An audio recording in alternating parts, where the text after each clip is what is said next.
February of last year, Asian communities across the country have reported racially motivated assaults and harassment due to the hateful association of COVID-19 with China and people of Chinese descent. Have you seen an increase in these acts of hatred and intolerance targeting Asian people in Canada? And can you tell me a little bit about that?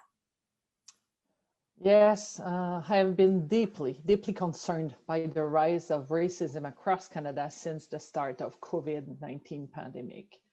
Equity-seeking groups, in particular people of Asian origin, have been victims of racist taunts, threats, and intimidation in public and online and physical violence, and it's unacceptable. We cannot remain silent when we're seeing that, when we hear about that. The rise of incidents of hate and intolerance toward Canadians, Asian community, and the continued prevalence of systemic anti-Black and anti-Indigenous racism in our institutions requires us to shine a light on these issues and work together to eliminate all forms of hate and intolerance. This is both an issue of public safety and a fundamental right. No one should feel threatened or unwelcome or suffer a lesser degree of care because of the color of their skin or where they are from. It's unacceptable.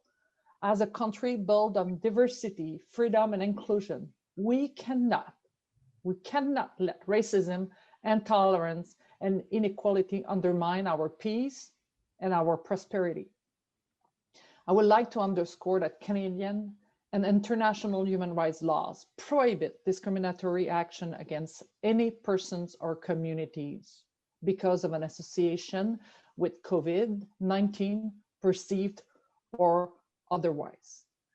When compared to over here trends, the Canadian Human Rights Commission has not seen necessarily a significant rise in complaint from Asian Canadians specifically regarding discrimination or harassment related to COVID-19. However, our stakeholders community has expressed that there may be reluctance to file a complaint within this community for a number of reasons. And we work very hard to find these reasons and making sure that we're going to find solution to it.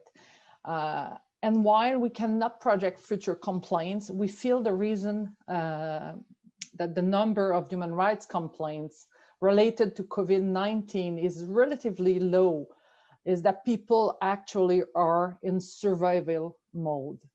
Once the sense of an emergency or urgency is no longer present, we may see a resurgence of complaints. But actually, I think that people in vulnerable situations or experiencing discrimination are now in survival mode. And this is something that is really important and we should not lose sight of it. The Commission has raised the alarm about the rise of racism in Canada, and we will continue to do so. It's really important. We are not safe. We are not safe unless we are all safe in this country.